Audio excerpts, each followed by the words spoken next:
نايدك صلوات إذا ساعات زي آمن بارسقا قويتانا إيس كرسوس أم قبرن نفس أمتا ساعات معلتن إياه كمون دك أسام سالمس سلزخوني كموداتا قزي عد مسب تغلصار نمسقانا صلوات سناي نقر نزقبر لنا يقرب هالي زيابي ربو قويتنا أملغنان مدحنا إيس كرسوس نمسكنون لنا سويرنا ودينا حليونا نقربنا وبيلنا أنت ما قبلنا نسمعنا سعادة سعد زياو نبتحنا إيه جوما زعد السعودة زيان بكل زمن يوصنا فصم سلام كحلونا كل نزعج جابير أملخنا ندمنا لنا وقويتانا جابير كل التحزاب ونقويتنا أملخنا مدحنا يذكر صوت لعلو كل قبرنا من تقول قبرنا وش تقول قبرنا مسكنا كالنا سلا الصور كنا نزر داخلنا نزحل خنا ما بخاون سلا زقرب كنا نتقبل كنا سلا دعوب كنا نزت مع خنا سعادة سعد زياو سلا زبس خنا نمسكنا كالنا وقويتا يقرب لنا ومفكر سب سلازل دمنا كلنا كم محرت كون دللنا نزعد السعودة دي عن كل زمان وطنا ناخاب فراب بفصم سلام كم بتصما بلنا كل قناعة كل مكان أبو نقولين زخنا كل قبر شيطان مخرخ فعصبات من لعل سلام أقويتا كوارح آمين كل وزب خاونا رح آمين قدس جلنا يبوتاونا رح زتعمل زعيم عزلنا تماما كروتين كل حال سلام كرجع سلطان ذهب كنا نسخ خم مخا كل خفاء دحنا ولا هنام برنا فتنايت أتولنا حد ودخا كويتنا أملغنا مدحنا نذكر صوت من تفق سبيل بزجبرة حرتني قرأت عن مسقام عرم حوم زوان من فس كل سن سكانا صنعة كبرن بوزر لك على من كل سعن زل علم آمين نين السحاب مزبوط من حمسان حدل وأملاك مسالخ محرني كم تعبير رايق أبساي دمسس كم أبساي تصدق حسبني كم حتياتي وناسرني أنا أبساي فلت ألخمو حتياتي كل جزيب كلمي بزربا خاص عاد فردخان صون كاتر كبسي أنا ناخات راي بدلكو أكون مخا كي جبركو نوبا أبسات ولدكو نكابا حتيات أنا ستني نوانا حق أو اشتغات ريليو أبو أنتم مهارني أنت غص أرب سزع مزات ريني خبرتك صعوده صابني فنزقت كت كاين عصمت حقوسات بحتان حقوسنا اسمعني بس كهب حتياتي كولو نوزل لا أبساي وندمسسو وأملاح صوري لب فطر الله صنع منفس كاوش تحدث كابقت كاي دربيني حقوس ملحان كامل سلي فقادنيا منفسون دقفني مقد خان مفرس خمرم إيه حتى أنا بخاف من لس إيه وأملاح ملحاني كابنا دمان نقفني ساني صرق حال الكتب له إيه ويتها في مسجانا خنا قرص خنا فريق فت مسوات بهاب لكاني زي كنا سمع روكل كانيري مسوات مرا رايتو غوني خمو مسوات أملاح سور منفسي وأملاح مسورن كت نبايت مقانيها نتيم صقها سناي جبرلا مكاتيات يرسل وندا شب مسوات صدقي زحر مسواتي وملء مسوات بحكم لك أي شو عم مسوي أرح فقرب الكايم هالليلويا صلت جزيرة قاسم كرسون قسين أملاخين مسكان أقربلو حتى ياتيك حد قال لك إلمنا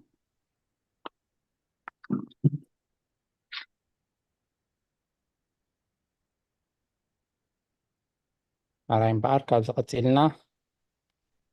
كام مزمور داويد كنصلينا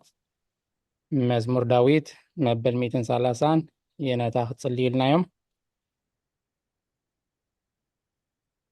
مزمور داويد 231 أنا خصلي مزمور داويد 232 دكتور كفلاي كتصلي لنا يوم مزمور داويد 233 ماما مولو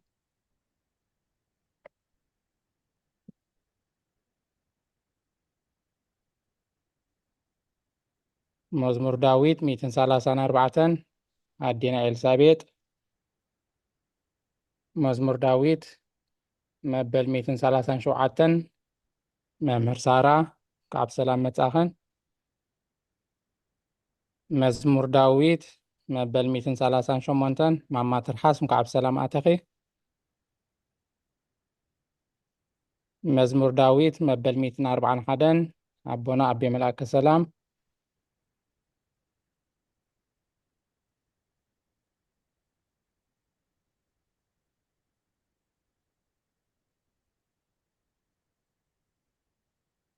بدقامي እንደግሚና የነታ መዝሙር ዳዊት መበል 242 ኣነ መበል 246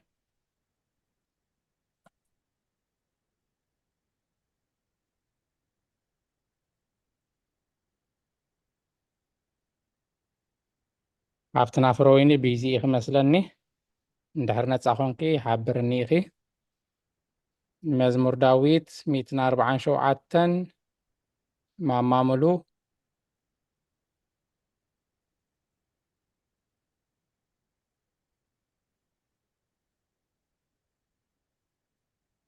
ممهر سارة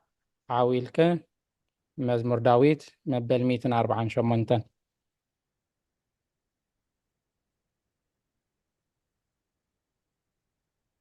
رايد يقول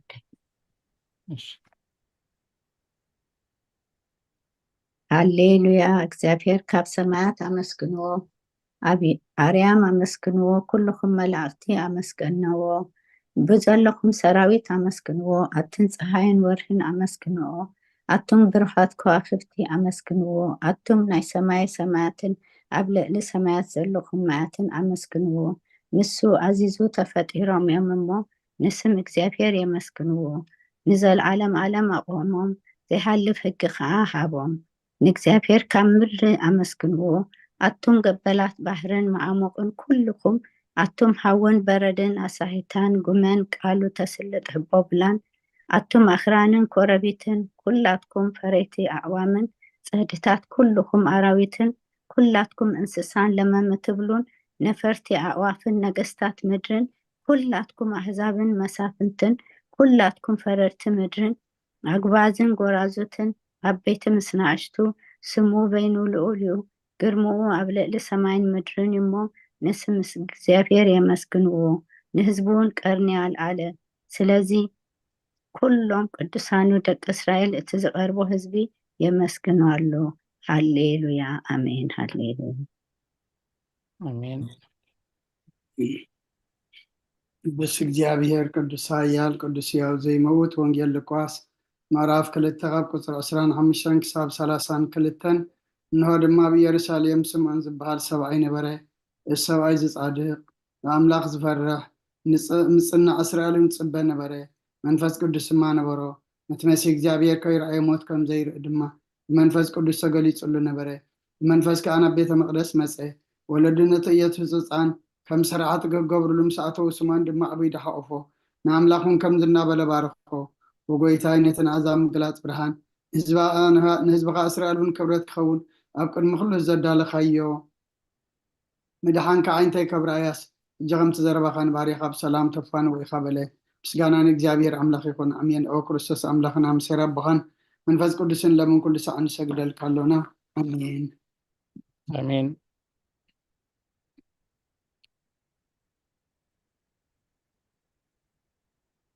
ዶክተር ክፍላይ ክፍልታት ጸሎት ክትጽልዩልና እንሆ ኣብ ቅድሚ እቲ ቁኑዕ ፈራዲ ክቐውም ተዳልየ ኣለኹ እቲ ኣብ ምግጋይ ዝሓለፈ ዕድመይ ንኹነኔን ፍርድን ብቑዕ ስለ ዝኾነ ብብዝሒ ሓጢኣተይ እርዕድን እንቅጥቀጥን ኣለኹ ግን ከ ነፍሰ ገና ኣብ መሬት ትነብር ካብ ኣለኹ ዝተነስሐ ምክንያቱ መሬት ኣብ መቃብራ ይውድሶን እዩ ኣብ ሞት ከዓ ዝዝክሮ የልቦን ኣብ ገሃነም እውን ዘመስግኖ የልቦን እሞ ካብ ድቃስተይኪ ተንሲእኪ ናብ መድሕንኪ ብንስሓ ኦ ኣምላኸይ መሓርንን ኣድሕነንን እናበልኪ ተማሕፀኒ ስብሃት ለኣብ ወወልድ ወመንፈስ ቅዱስ አሜን ማማ ትርሓስ መዋዕል ሰብ ዘይውዳእ ባሽ ከመይ ምስኹም እግዚአብሔር ይመስገን መዋዕል ሰብ ዘይውዳእ ዝዓለም ዝኸዓ ዘለዓለም ዝነብር ተዝኸውንሲ ነፍሰይ ንጹህ ዝኾነ ምክንያት መሃለወክ ነይሩ ግን ከ ትጥዩፍ ዝኾነ ተግባራትክን እቲ ሕማቅ ከይን ኣብ ቅድሚት ሓቀኛ ምስ ዝቕላዕ ኣብ ቅድሚት ሓቀኛ ምስ ዝቕላዕ ኣብ ዓራት ሓጢኣት ተሰጢሕኪ ኣብ ሰለስተኛ ክዳእ ሰጋኽ ከለኹ እንታይ እቲ ትብየ መሲ او كرسوس أملاهي بيت عزيز فرح فردخان سنبدن لا تزال على ما يفردخان بركخان بس ملكوت أنا تبرع كان بره بس ملكوت أنا ترع كاوي بره نتبرع قوي برهان كا انقد كتنا لهم أنا حسوم دنو سنة بعاتي دك يسزر له أبي وتين ذي قدوس خنكو نايس تقبل كرز أبنك موساد حفل بينا وأخو وأملاهي أنا قبلني أمه يا رب الليل لعلهم يزين وزرفني وعلى آمين هاي አሜን ማማ ሙሉ ونጽሕቲ ድንግል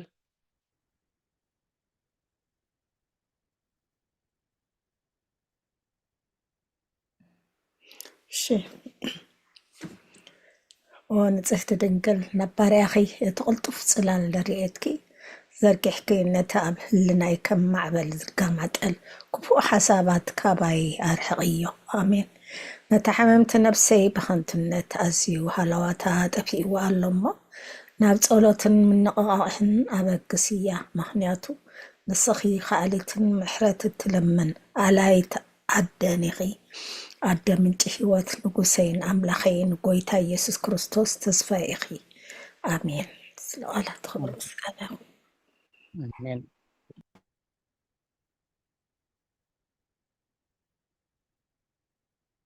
ኣዴና ኤልሳቤጥ ኦ ጎይታ በዛ ለይቲ እዚኣ ንዓሞ ክትጽልያልና ዶ? كتقلي عمر وأويد أخيرا وسيد كايا አለ أوكي አለ وقيتاي بزالي تزيان عمو بزي حاتيات كنحدر حلونا وأملاخ أبوتاتنا نسخة بروخ إيخا برختك أزيو بزح إيو ودسم كون زال عالم كبري زمولو إيو أمو وقيتا خنتيك أباخات توكلنا يزولونا محرتك كم تكون توكلنا يزولنا محرتك كم تكون لنا تكون حرة عين تخلو نعخا يصبايا علوا نسخاخا بأوانو مقبي تهبهم أو أملاخنان مدحانينان أو تسفى كله تسفى كله وسنات مدري سمعنا وقويتا نسيخا أخا كابزي عليت إذي نزال عالم تدحننان تعقبنان آمين وقويتا بروخ إخا أمو فردخا مهارني وقويتا بروخ إخا أمو حقنتكا أرداني وقويتا بروخ إخا أمو كبرخا أبرح اللي وقويتا محرتكا نزال عالم ينبر وقويتا نعين نتبار إدكا كاب ولدو ناب ولدو معقوبية يسرى زخونكا غايتن تساقني وقويتا نعخا بديل إيه أمو محارنن نفسي أرحنان نابلكو إصلي علىه وقويتا أباخا توكل علىه أمو أرحنني فقدكا خجبركا محارني نسخا أملاخي فالفالي هوت إخا برهان كادما إينا برهان النرئي محرتكا نابتم زفلتوخا كبرخا خا ناب قنوعات لبي تمتع صقان برختن مسقانان بحقيناتكا ايو او قدمي عدم زنبركان زر عالم التنبر زرلوخان أبون ودن منفس قدسن نعاخا مسقانان وداسين قرمان يقبع دومن كل ساعة زر العالم عالم آمين thank you يغني لي وقولوا عندي تابعها مؤمنا نسمكا مزمارن سنة إيمو محرتك أب صبح حقنتك دما ليتي أزنتو غني لي سألنا ماما ترحس ቅዱስ እግዚአብሔር ውዳሴ ስሉስ ቅዱስ ዲያቆን ሪኻን ሪኻና ወይ ሃባ ዲያቆን ሃባ أنا كرياني ليه شاي سمعت هون ቅዱስ እግዚአብሔር ቅዱስ ኃያል ቅዱስ ሕያው ዘይሞት ካብ ቅድስት ድንግል ማርያም ዝተወለደ ይሓረና ቅዱስ እግዚአብሔር ቅዱስ ኃያል ቅዱስ ሕያው ዘይሞት ኣብ ዮርዳኖስ ተጠምቀ ኣብ ልዕሊ ዕፀ መስቀል እንተናስተሰቀለ መሓረና ቅዱስ እግዚአብሔር ቅዱስ ኃያል ቀሩ ልዕል ተብላር እሺ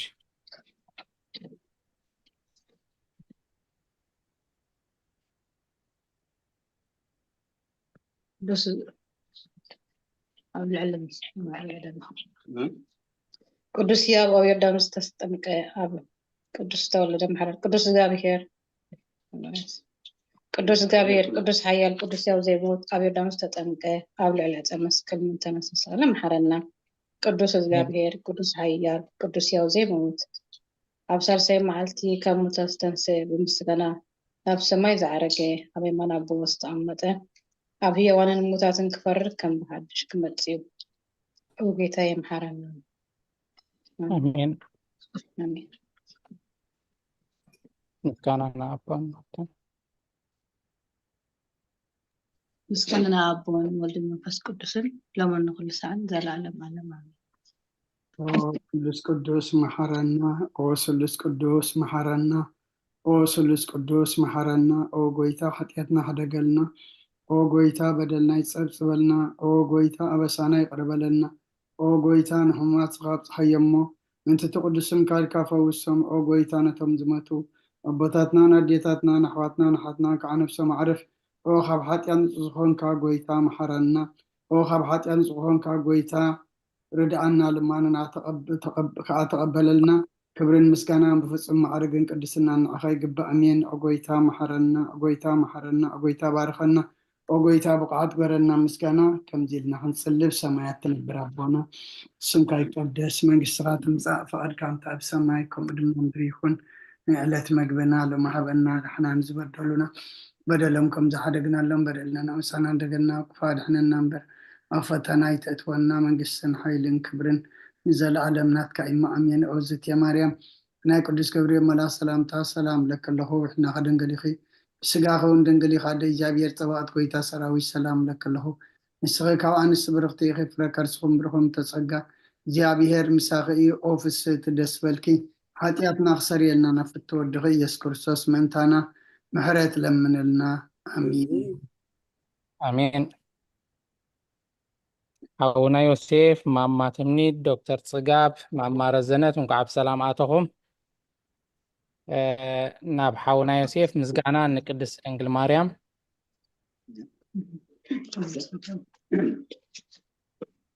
ሰላም ከመይ ውዕልኩም። ምስጋና ንቅድስቲ ድንግል ማርያም። ኦ ቅድስቲ ምልእቲ ጸጋ ኩሉ ግዜ ድንግል ዝኾንኪ ወላዲት ኣምላኽ ኣደ ክርስቶስ ሰላም ንብለኪ። ምእንቲ ሓጢአትና ክሓድገልና ናብ ፍቅሪ ወድኺ ጸሎትና ኣሕርግልና። ንሓቀኛ ብርሃን ኢየሱስ ክርስቶስ ኣምላኽና ዝወለድክልና ቅድስቲ ድንግል ሰላም ንብለኪ። ንሓጢአት ነፍስና ሓዲጉ ክምሕረና ናብ ጎይታ ለምንልና። ኦ ቅድስቲ ድንግል ማርያም ወላዲት ኣምላኽ ንዘርኢ ሰብ እምንቲ ኣማላዲት ናብ ወድኺ ኢየሱስ ክርስቶስ ብሕድገት ሓጢአት ክጸግወና ለምንልና። ኦ ናይ ሓቂ ንግስቲ ድንግል ሰላም ንብለኪ። ኦ ንኣማንኤል ኣምላኽና ዝወለድክልና ኩርዓት ዘርእና ሰላምታ ነቕርበልኪ። ኦ ድንግል ብጎይታና ኢየሱስ ክርስቶስ ዝተኣመነት ኣማላዲት ሓጢአትና ምእንቲ ክሓድገልና ተዘከርና። አሜን። አትምኒት መተው ጸሎተ ሃይማኖት። እሺ እኔም ሲሆን